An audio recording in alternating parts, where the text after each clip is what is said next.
इस कहानी में दिखाया गया है दुनिया के अंत को, जिसमें इंसानियत का खात्मा हो गया है। चंद गिने चुने इंसानों के अलावा कोई नहीं बचा। कारण है कुछ अजीब तरह के क्रिएचर्स जो ऐसे जीव हैं जो सिर्फ रात को ही निकलते हैं और इंसानों को अपना शिकार बनाते हैं। कहानी की शुरुआत होती है और हमें वो समय दिखाया गया जब पूरी दुनिया का बुरा हाल है। करोड़ों लोगों की मृत्यु हो गई थी और जो लोग बचे हैं वो सरवाइव करने की कोशिश कर रहे हैं। हम एक आदमी पॉल को देखते हैं जो कुछ जरूरी सामान और एक टेडी बियर लेकर अपने घर की ओर जा रहा था। आसपास धमाकों और सायरन की आवाजें आ रही थी। ऐसा लग रहा था मानो जैसे इंसान सरवाइव करने के लिए आपस में लड़ रहे हैं। अब पॉल शहर से दूर एक गांव में आता है। वो अपने कैबिन के अंदर जाता है और हम वहाँ उसके 2 बच्चों को देखते हैं जो दोनों लड़के थे और जुड़वा थे। बच्चों की मॉम की मृत्यु हो गई थी, जिससे अब उनकी सारी जिम्मेदारी पॉल के ऊपर आ गई थी और वो अपने बच्चों का काफी ध्यान रखता था और वो यहीं पर ही रहना शुरू कर देता है। इसके बाद कहानी में 15 साल गुजर जाते हैं जहाँ पॉल के दोनों बच्चे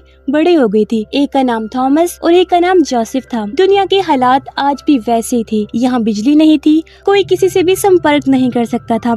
यही नहीं बल्कि पुलिस, हॉस्पिटल, सरकार सब खत्म हो गए थे। तो हर इंसान को अपने लिए खुद ही मेहनत करनी पड़ती थी, अपनी रक्षा करनी पड़ रही थी। और हाँ, ये खतरा ना इंसानों को सिर्फ एक दूसरे से था बल्कि रात में आने वाले उन क्रिएचर्स, उन जीवों से भी था। लेकिन फिर भी इन लोगों ने अपने घर को काफी सुरक्षित बनाया हुआ था, क्योंकि जैसे शाम होती थी ये दरवाजे और हर उस जगह को बंद कर दिया करते थे जहाँ से उन क्रिएचर्स के अंदर आने का खतरा हो। अब जोसेफ घर के अंदर था जबकि पॉल बाहर था और थॉमस के वापिस आने का इंतजार कर रहा था, क्योंकि अक्सर वो पड़ोसियों के यहाँ चला जाया करता था खेतों में काम करने के लिए। पॉल बाहर परेशान खड़ा था कि थॉमस अभी तक नहीं आया, क्योंकि शाम होने वाली थी। अंधेरा जैसे ही होगा खतरा बढ़ जाएगा। लेकिन इससे पहले कि पॉल थॉमस को लेने जाता, थॉमस यहाँ भागता हुआ आ जाता है। पॉल उस पर गुस्सा करने लग जाता है कि तुमने आने में इतनी देर लगा दी, अब जल्दी से अंदर चलो। जिसके बाद दोनों घर के अंदर आकर दरवाजे और हर जगह को सील कर देते हैं। रात को जब ये लोग खाना खाकर एक साथ बैठे हुए थे तो कोई दरवाजा खोलने की कोशिश करते हैं। तब थॉमस और पॉल दरवाजे को मजबूती से पकड़ लेते हैं ताकि ये खुल ना पाए। ऐसा 3 बार हुआ जब कोई जबरदस्ती दरवाजा खोलने की कोशिश करता है, लेकिन इसके बाद सब शांत हो गया। अब जोसेफ उनकी मदद करने के लिए नहीं उठा, वो अपनी जगह पर ही बैठा रहा। तब पॉल उस पर गुस्सा करने लगता है कि तुमने आकर हमारी मदद क्यों नहीं की। तब जोसेफ जवाब देता है इसलिए क्योंकि दरवाजा मजबूती से बंद था और वो जीव नहीं खोल सकते थे। लेकिन मैंने एक चीज नोटिस की, जो उन्होंने 3 बार दरवाजे को खोलने की कोशिश की, दरवाजे को पीटा। पहली बार हमें डराने के लिए था, दूसरी बार उन्होंने दरवाजे को तोड़ने की कोशिश की जिसमें वो नाकाम रहे। तीसरी बार उन्होंने बस 1 सेकंड के लिए दरवाजे पर मारा, क्योंकि वो दरवाजे को नहीं तोड़ पाए थे, जिस वजह से निराश होकर उन्होंने गुस्से से 1 सेकंड का मारा। यहाँ हमें इन क्रिएचर्स का पता चलता है कि ये जो भी राक्षस थे सिर्फ रात के समय ही बाहर निकलते थे, इसीलिए लोगों को दिन में इनसे कोई खतरा नहीं था। ये लोग सब सुरक्षित होते थे तब। इसलिए जैसे सुबह हुई, पॉल दरवाजे की जाँच करने बाहर आ जाते हैं। वो दरवाजे पर बड़े बड़े पंजों के निशान देखता है। देखने से साफ लग रहा था कि बुरी तरह दरवाजे को तोड़ने की कोशिश की गई है। दरवाजे की खाली जगहों में बहुत सारे कीड़े थे, इसलिए पॉल वो पूरा दरवाजा खोल देता है ताकि उसे और मजबूत बना सके। अब दोनों भाई अपने डैड के कहने पर जंगल से लकड़ियां लेने जाते हैं। अब थॉमस आज फिर पड़ोसियों के यहाँ जाना चाहता था, लेकिन उसके डैड पॉल उसे मना कर देते हैं कि तुम आज नहीं जाओगे, क्योंकि तुम्हें अपने भाई जोसेफ के साथ नदी के पास जाना है कुछ जरूरी सामान लाने के लिए, क्योंकि घर की कुछ जगहों को मुरम्मत की जरूरत है। साथ ही यहाँ हम जान पाते हैं कि जोसेफ मैकेनिकल चीजों में काफी माहिर था। अपने गैराज में वो एक एटीवी गाड़ी को स्टार्ट करने की पिछले काफी टाइम से कोशिश कर रहा था, जो देखकर उसके डैड काफी इम्प्रेस होते हैं उससे। अब हालांकि उसने ये रिपेयर तो कर ली थी, पर अभी तक ये स्टार्ट नहीं हो रही थी। अब पॉल उससे पूछता है कि तुम ये गाड़ी क्यों स्टार्ट करना चाहती हो। तब जोसेफ जवाब देता है कि मैं सारी उम्र इस तरह यहाँ डर के नहीं रह सकता, मैं यहाँ से निकलना चाहता हूँ। इस पर पॉल उसे तसल्ली देता है कि तुम चिंता ना करो, एक दिन सब बिल्कुल ठीक हो जाएगा। मुझे उम्मीद है कि अतीत में लोगों से जो गलतियाँ हुई, आने वाली नस्लें वो गलतियाँ नहीं दोहराएंगी और दुनिया के हालात को भी ठीक कर लेंगे वो। अब पॉल गाड़ी को चेक करता है और फाइनली वो गाड़ी को स्टार्ट भी कर देता है, जो देखकर जोसेफ काफी खुश हो जाता है और वो हैरान भी था, क्योंकि वो इतने समय से गाड़ी को स्टार्ट करने की कोशिश कर रहा था, लेकिन आज उसके डैड ने 1 मिनट में ही स्टार्ट कर दी। जिसके बाद पॉल उसे गाड़ी चलाना सिखाता है और जब जोसेफ सीख गया तो वो दोनों भाइयों को नदी के पास जाने को कहता है जरूरी सामान लाने के लिए। इसलिए ये जोसेफ और थॉमस गाड़ी में बैठकर नदी के पार जाने लगते हैं। थॉमस को काफी गुस्सा आया हुआ था कि डैड ने मुझे पड़ोसियों के घर जाने क्यों नहीं दिया आज। इस पर जोसेफ कहता है कोई बात नहीं मेरे भाई, मुझे तुम्हारी मदद की कोई जरूरत नहीं है, अगर तुम जाना चाहते हो तो चले जाओ। इस पर थॉमस कहता है ठीक है, तुम मुझे इधर ही ड्रॉप कर दो और नदी के पास चले जाओ, जब तुम वापस आओगे तो मुझे पिकअप कर लेना, तो हम दोनों मिलकर घर चलेंगे। अब थॉमस एक जगह उतर जाता है जबकि जोसेफ एटीवी लेकर वहाँ से निकल जाते हैं। अब थॉमस जब भी पड़ोसियों के घर आया करता था उसे हमेशा एक गड्ढे को पार करना पड़ता था। आज भी वो उस गड्ढे को पार करके पड़ोसियों के घर आ जाता है। पता चलता है कि यहाँ के लोगों ने अपनी कम्युनिटी बनाई हुई है जिसकी वो हर पल सुरक्षा करते रहते हैं। अब थॉमस यहाँ इसलिए नहीं आता था कि खेतों में काम करने में उसे दिलचस्पी थी, बल्कि यहाँ पड़ोसियों की बेटी जिसका नाम शार्लेट था वो उसके लिए आया करता था, क्योंकि दोनों एक दूसरे को पसंद करती थी। आज भी दोनों बातें करते करते कुछ दूर निकल आए थे। ये दोनों यहाँ पर दुनिया की अंत के बारे में बात करने लगते हैं। शार्लेट की बातों से हमें पता चलता है कि जब पहली बार इस तबाही की शुरुआत हुई थी तो वो एक विशाल कीड़े से हुई थी जिसने कई सारे इंसानों को अपना शिकार बनाया, जिसके बाद ये जीव जो राक्षस हैं, जो साइज में बहुत बड़े हैं, इनकी तादाद धीरे धीरे बढ़ने लगी, जिससे देखते ही देखते धरती से इंसानों का नामो निशान मिटने लगा। अब ये राक्षस इंसानों की गलतियों की वजह से इस दुनिया में बने, क्योंकि दिन ब दिन पॉल्यूशन बढ़ती जा रही है और अब इस वजह से दुनिया का हाल ऐसा है, ये पहले जैसी नहीं रही। उधर हम जोसेफ को देखते हैं जो नदी किनारे आ गया था। वो नदी में खड़ी एक कश्ती में जाता है ताकि उसके अंदर से जरूरी सामान इकट्ठा कर सके, पर अंदर जाते उस पर कीड़ों का झुंड हमला कर देता है, जिस वजह से जोसेफ काफी घबरा गया। वो बौखलाया हुआ जल्दी से कश्ती से बाहर आ गया। वो एटीवी में आकर बैठ जाता है क्योंकि शाम होने से पहले उसे घर लौटना था। अब वो उस जगह पर जाता है जहाँ उसे थॉमस ने आने को कहा था। काफी देर तक वो उसका वेट करता रहता है लेकिन थॉमस नहीं आता। अब जोसेफ को लगता है कि शायद वो पहले ही घर जा चुका होगा, इसलिए एटीवी लेकर वो घर की ओर जाने लगता है, जबकि उधर पॉल को अपने दोनों बेटों की फिक्र हो रही थी। कुछ समय बाद यहाँ जोसेफ तो आ जाता है लेकिन थॉमस नहीं आता, जिस वजह से पॉल को चिंता होने लगती है कि थॉमस वापस नहीं आया। कुछ जोसेफ को भी अपने भाई की फिक्र होने लगी कि वो अभी तक घर नहीं पहुँचा, इसलिए मजबूरन जोसेफ को अपने डैड को सच बताना ही पड़ा कि डैड वो मेरे साथ गया ही नहीं था, बल्कि रास्ते में उतरकर पड़ोसियों के घर चला गया था। उधर थॉमस जब घर के लिए आ रहा था तो उसका पैर स्लिप होने की वजह से वो उस गड्ढे में गिर जाता है और बेहोश हो जाता है। घर में पॉल जोसेफ को घर पर ही रुकने का कहकर थॉमस को ढूंढने के लिए अकेला ही चला जाता है।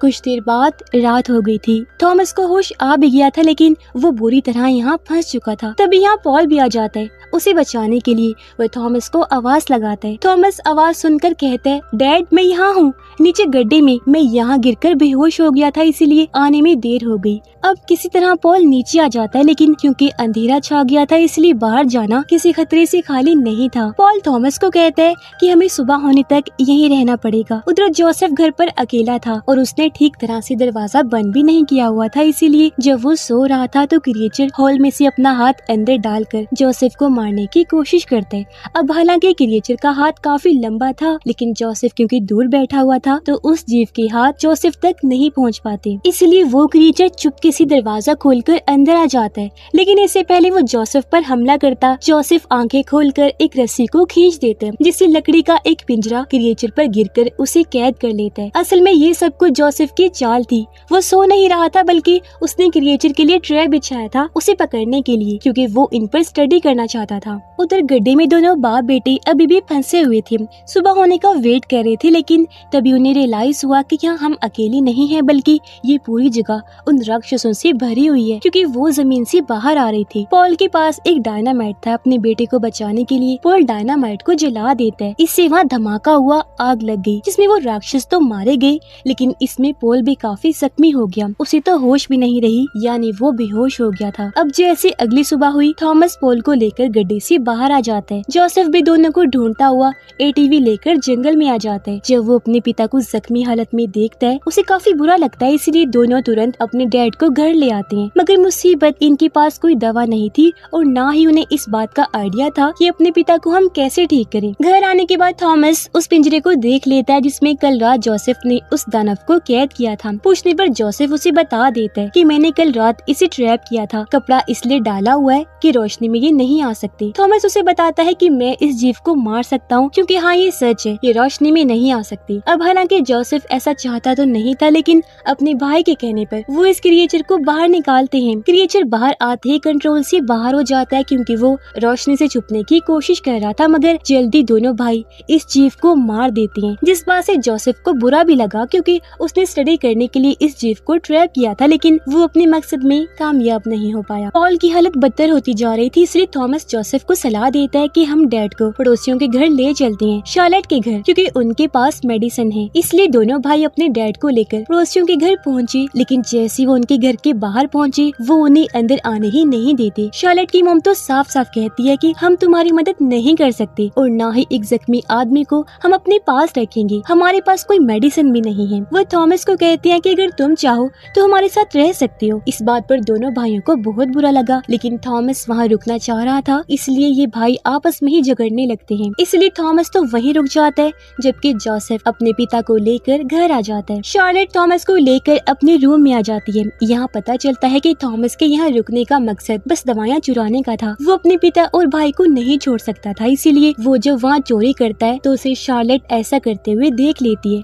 पर वो यहाँ थॉमस का साथ ही देती है, उसे दवाइयाँ देकर यहाँ से भाग जाने को कहती है। थॉमस दवाइयाँ लेकर जाने ही वाला था कि तभी गन लेकर उसे एक आदमी रोक लेता है जो इसी कम्युनिटी का था, जिसके बाद वो आदमी और उसके दो साथी थॉमस को फार्म हाउस में बांध देते हैं। रात को वो लोग थॉमस को मारने वाले होते हैं कि तभी वो जीव जमीन से बाहर आने लगते हैं और उन सभी पर हमला शुरू कर देते हैं। ये आवाजें सुनकर शार्लेट के माता पिता भी जाग गए थे, लेकिन तब तक काफी देर हो गई थी क्योंकि जीव इनके घर में भी घुस आए थे। वो शार्लेट के माता पिता पर हमला करके बुरी तरह उन्हें चीर फाड़ करके उनकी जान ले लेते हैं, जबकि शार्लेट किसी तरह बच जाती है। वो अब गन लेकर फार्म हाउस में आती है जहाँ थॉमस अभी भी बंधा हुआ था, इसलिए शार्लेट उसे छुड़ाती है। जोसेफ को भी पता चल जाता है कि ये जीव जमीन खोदकर बाहर आना सीख गए हैं, क्योंकि उसने घर की फर्श में काफी बड़ा गड्ढा देख लिया था जिसे वो सामान से भर देते हैं। तभी यहाँ पर थॉमस और शार्लेट भी आ जाते हैं, जो दोनों बहुत घबराए हुए थे, इसलिए जोसेफ उन्हें घर के अंदर लेता है। थॉमस जोसेफ से माफी मांगते हैं और उसे बताता है कि मैं बस दवाइयाँ लेने गया था, जिसके बाद वो जोसेफ को वो दवाइयाँ दे देता है जो वो शार्लेट के घर से चुरा कर लाया था। यहाँ जोसेफ को भी काफी दुख हुआ कि सभी मारे गए हैं। तभी पॉल को भी होश आ जाती है,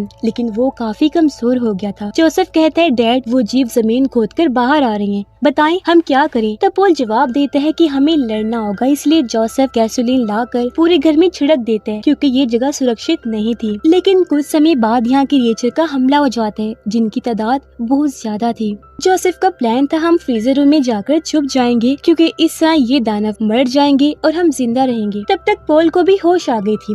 वो इन्हें फ्रीजर रूम में जाने को कहते हैं और खुद पॉल पीछे ही रुक जाते हैं ताकि उन लोगों को समय मिले रूम में जाने का। यानी इस तरह उसने अपना बलिदान दिया था सिर्फ अपने बच्चों को बचाने के लिए, क्योंकि अगर वो ऐसा ना करता तो सभी मारे जाते। वो अब पूरे घर में आग लगाकर ब्लास्ट कर देते हैं, जिससे सारे ही जीव समेत वो भी मारा जाता है, जबकि फ्रीजर रूम में उसके बच्चे और शार्लेट सुरक्षित रहे। वो लोग अब फ्रीजर रूम से बाहर आकर भागने लगे क्योंकि कुछ बचे हुए जीव अभी भी उनका पीछा कर रहे थे, लेकिन क्योंकि वो आग की लपटों में आ गई थी इसलिए वो इन तक नहीं पहुंच पाई और ये तीनों बच जाते हैं। अगली सुबह ये फैसला करते हैं कि हम यहाँ से कहीं दूर चले जाएंगे। अब हालांकि ये ठीक फैसला नहीं था, लेकिन उन्हें उम्मीद थी कि शायद इन्हें कोई मदद मिल सके, तो ये लोग अपनी ATV गाड़ी लेकर वहाँ से निकल जाती हैं और इसी के साथ ये कहानी भी इधर ही खत्म हो जाती है। उम्मीद करते हैं कि स्टोरी आपको पसंद आई होगी। बाकी क्या उन लोगों को सरवाइव करने के लिए कोई मदद मिल पाएगी? आपको क्या लगता है? कमेंट बॉक्स में जरूर बताइएगा।